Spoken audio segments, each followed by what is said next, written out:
বাবুজি, কুকুর বিলাই সবার বিয়ে হয়ে গিয়েছে, আমার বিয়ে কবে হবে? বেটা মেয়েই তো দেখতে যাচ্ছি। রোজ রোজ তো আপনি মেয়েই দেখতে যাচ্ছেন, শুধু দেনমোহরের চক্করে আমাকে বিয়ে করাইতেছেন না। এইবার যদি দেনমোহরের চক্করে আমার বিয়ে বন্ধ করেন তো আপনি বুঝে নিয়েন বাবুজি, হয়তো এই দুনিয়াতে আপনি থাকবেন, না হলে আমি। আমার মেয়ে এত ভালো, 4 গ্রামও খুঁজে এরকম একটা মেয়ে পাবেন না বিআই মশাই। আমার মেয়ের ব্যবহার শোনার মতো 16-17টা গুণ রয়েছে তার। তো বিআই মশাই, আপনার ছেলের দেনমোহরের ব্যাপারে কিছু কথা বলুন। দেখুন বিআই মশাই, আমি তো দেনমোহরের বিরুদ্ধে, কিন্তু যদি একটা 2 চাকার মোটরসাইকেল দেন তাহলে আপনার মেয়েকে ভালোভাবে ঘুরাতে পারবে। বিআই মশাই, 2 চাকার মোটরসাইকেল তো দিতে পারবো না, কিন্তু এই 2 চাকার সাইকেল দিতে পারবো।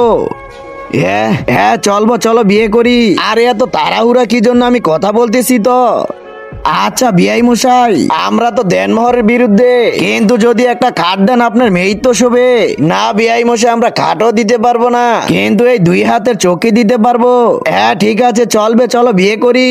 কিন্তু তার আগে তুমি কি টাকাকে বেশি ভালোবাসো নাকি মা বাবাকে? যদি আমার মতো মা বাবা হয়ে থাকে তাহলে ভিডিওটি একটি লাইক করে চ্যানেলটি অবশ্যই সাবস্ক্রাইব করবা। আর লাইক সাবস্ক্রাইব না করলে আমি বুঝে নেবো তুমি মা বাবাকে একটু ভালোবাসো না।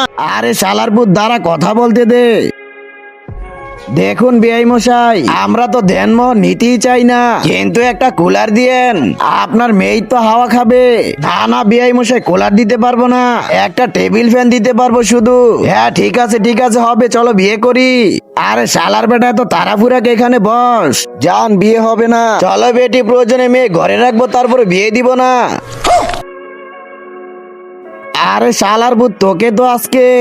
বেটা টেনশন করো না, আমি তোমাকে বিয়ে করিয়ে দিব, এবার আমি বিয়ে করব না।